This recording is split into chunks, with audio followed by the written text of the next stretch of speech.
अहाना के जाने के बाद हवेली में सन्नाटा तो था, पर उस सन्नाटे के पीछे तूफान धीरे धीरे आकार ले रहा था।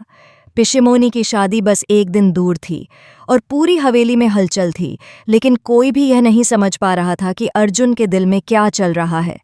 उसकी आंखें हर पल उसी रास्ते को देखती थीं जहां से कभी अहाना मुस्कुराते हुए अंदर आती थीं और अब लौटकर कभी नहीं आई।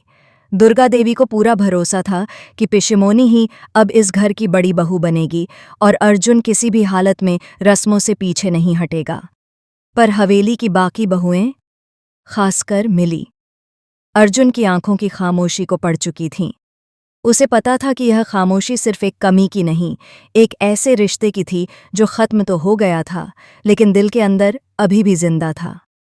रात को हल्दी की रस्म खत्म होने के बाद जैसे ही सभी लोग आंगन में इकट्ठा हुए, माहौल में एक अजीब सी बेचैनी थी। पिशिमोनी अपनी चूड़ियों की खनक के साथ इधर उधर इठलाती घूम रही थी, जैसे यह हवेली अब सिर्फ उसकी हो। मगर मिली की निगाहें सिर्फ अर्जुन पर थीं।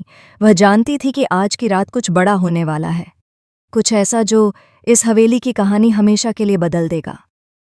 मिली ने धीरे से दुर्गा देवी के पास जाकर कहा, माँ जी, एक रस्म भूल गए हम, दादी सास की विरासत वाली रस्म, शादी से एक रात पहले वाला शुभ हार, याद है ना? दुर्गा देवी तुरंत चौकन्नी हुई। अरे हाँ, वह तो बहुत जरूरी है, अभी लेकर आओ। मिली की आंखों में उसी पल एक चमक आ गई। यह वही मौका था जिसका वह इंतजार कर रही थी। वह चाहती थी कि आज अर्जुन खुद अपने दिल की आवाज़ सुने, चाहे हवेली इसके लिए तैयार हो या नहीं। कुछ ही देर में पुराना भारी पुश्तैनी गहनों का बक्सा आंगन में रखा गया। उसकी जंजीरों की खनक जैसे हवेली में बंद पड़े राज खोलने का इशारा कर रही थी। पिशिमोनी ने अपना सिर झुका लिया। होंठों पर विजयी मुस्कान थी। उसे पूरा विश्वास था कि अर्जुन आज उसे ही यह हार पहनाएगा। पर अर्जुन के चेहरे पर वीरानी थी, दिल में तूफान था और उसके अंदर वर्षों से दबा प्यार किसी फैसले की दहलीज पर खड़ा था। जैसे ही बक्सा खोला गया, हार की चमक पूरे आंगन में फैल गई। यह हार सिर्फ कोई गहना नहीं था, यह उस औरत के लिए चुना जाता था जिसे घर का सौभाग्य माना जाता था। पूरे घर में फुसफुसाहटें शुरू हो गईं। पिशिमोनी की मुस्कान और चौड़ी हो गई। दुर्गा देवी ने अर्जुन की ओर इशारा किया, चलो बेटा, रस्म पूरी करो। अर्जुन ने हार उठाया, लेकिन उसकी उंगलियां कांप रही थीं। वह पल पूरे आंगन ने अपनी सांसें रोक लीं और फिर उसकी निगाह अचानक दरवाजे पर पड़ी। अहाना। वह बिल्कुल नहीं चाहती थी कि कोई उसे देखे, वह बस हल्दी धोने आई थी, पर किस्मत जैसे उसे सीधे उस तूफान के बीच ले आई। उसकी आंखों में वही पुराना दर्द, वही टूटे हुए सपनों की परछाई, और अर्जुन का दिल जैसे उसकी ओर खिंच गया। एक पल के लिए हवेली रुक गई, और अगले ही पल अर्जुन ने वह कदम उठाया जिसकी किसी ने भी कल्पना नहीं की थी। उसने पिशिमोनी की ओर नहीं देखा, उसने अपनी माँ के इशारे को अनदेखा कर दिया। उसने पूरे घर की उम्मीदों को पीछे छोड़ दिया और उसके कदम बिना सोचे सीधे अहाना की दिशा में बढ़ गए। आंगन की हवा भारी हो गई। तीनों बहुओं की आंखों में हैरानी के साथ उम्मीद चमक उठी। पिशिमोनी का चेहरा लाल पड़ गया। दुर्गा देवी की सांस अटक गई। अर्जुन बिना पलक झपकाए अहाना के सामने जाकर खड़ा हो गया। उसकी आंखों में वही प्यार था जिसे वह महीनों से दबाकर रखे बैठा था। अहाना की पलकों पर आंसू थे और पल भर में अर्जुन ने वह हार, वह पुश्तैनी हार, वही शुभ हार अहाना के गले में पहना दिया। एकदम सन्नाटा। पिशिमोनी के लिए यह मजाक नहीं, बर्बादी थी। दुर्गा देवी के लिए यह विद्रोह था और अहाना के लिए यह उसकी टूटी दुनिया की आखिरी उम्मीद का पुनर्जीवन था। अर्जुन ने सबके सामने अपने प्यार की मुहर लगा दी थी और इसी क्षण हवेली की तकदीर बदल गई।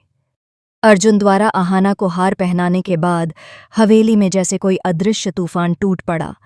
आंगन में खड़े हर शख्स की आंखों में अविश्वास था।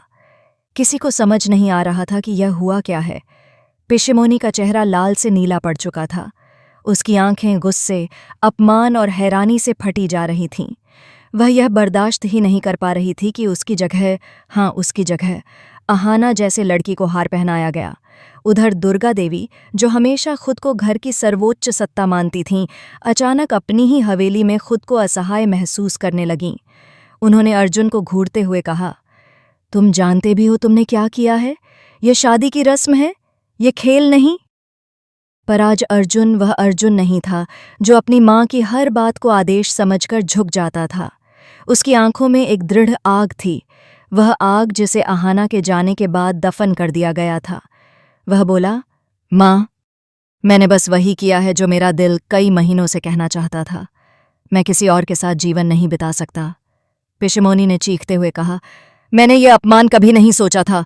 तुमने मुझे पूरे घर के सामने नीचा दिखा दिया। अर्जुन, तुम इसकी कीमत चुकाओगे।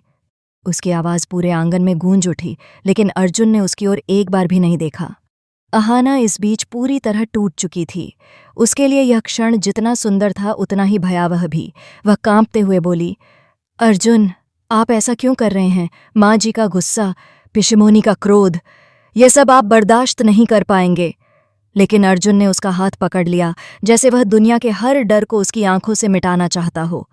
मैं अब और नहीं छुपूंगा अहाना, तुम मेरी थी, मेरी हो और हमेशा मेरी ही रहोगी। यह सुनते ही हवेली के कोनों में सन्नाटा और गहरा हो गया। मिली और बाकी बहुएं दूर से यह दृश्य देख रही थीं। उनकी आंखों में सुकून भी था और डर भी। उन्हें पता था कि आज जो हुआ है